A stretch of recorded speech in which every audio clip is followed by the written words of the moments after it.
A storytelling entitled The Centipede by Rony Diaz. I was 13 when my father first took me hunting. Then one afternoon in late July, my father told me I could use his shotgun. Beyond the apple grove, in a grass field, we spotted a covey of brown pigeons. My father pressed my shoulder and I stopped. He knelt down and held my hand. "Wait for the birds to rise and then fire," he whispered. I pushed the safety lever of the rifle off and sighted along the barrel. The gun was so heavy and my arm muscles twitched. "You forgot to spit," my father said. Father had told me that hunters always spot for luck before firing. "That's good," Father said. Suddenly, a small dog yelping shrilly came tearing across the broadening plain of grass and small trees. The shot did not scare the dog. He came to us, sniffing cautiously. He circled around us until I snapped my fingers and then he came me. "Not bad," my father said, grinning. "3 birds with 1 tube." I went to the brush to get the birds. The dog ambled after me and he found the birds for me. I gave the birds to my father. "May I keep him, Father?" I said, pointing to the dog. Father looked at me a minute and then said, "Well, I'm not sure. That dog belongs to somebody. May I keep him until his owner comes for him?" I pursued. "He would make a good pointer," Father remarked. "But I would not like my son to be accused of dog stealing."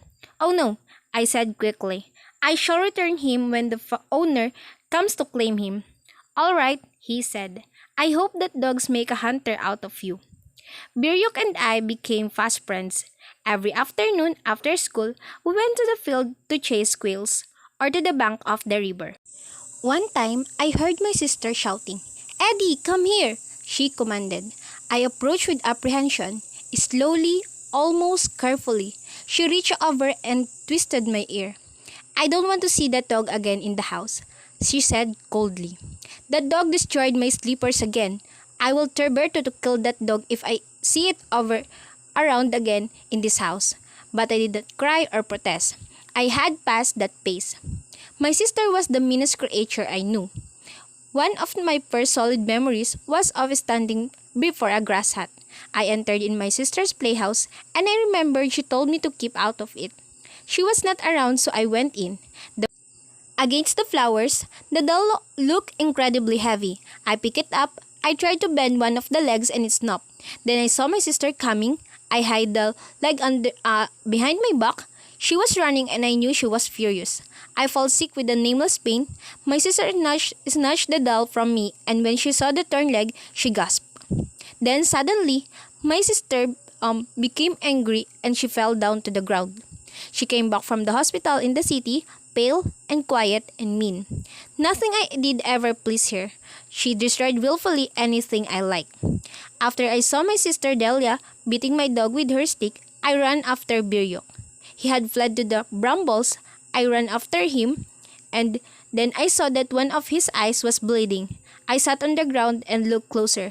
The eye had been pierced. The stick of my sister had stabbed the eye of my dog. On my way back home, I passed the woodshed. I saw Berto under the shade of trees, splitting wood. "I have something for you," he said. I approached him. Pinned to the ground by a piece of wood was a big centipede. Its malignantly red body twitched back and forth. "It's large," I said. "You know," he said, "that son of the devil nearly frightened me to death." I stiffened. "Did it really?" I said, trying to control my rising voice. "I could carry it dead," I said half aloud. "Yes," Berto said. "I did not kill him because I knew you would like it." "Yes, you're right," I said. "That's bigger than the one you found last year, isn't it?" "Yes, it's very much bigger." I wrapped it up in a handkerchief. My sister was enthroned in a large chair in the porch of the house. Her back was turned away from the door. She sat facing the window. She was embroidering a strip of white cloth. I went near. I stood behind her chair. She was not aware of my presence. I unwrapped the centipede. I threw it on her lap. She shot from her chair, turned around and she saw me, but she collapsed again to her chair, clutching her breast. Doubled up with the pain, and the centipede had fallen to the floor. "You did it," she gasped. "You tried to kill me. You've held life. You tried." Her voice dragged off into a pain-stricken moan. I was engulfed by a sudden feeling of pity and guilt. But it's dead! It's dead! Look! Look! It's dead!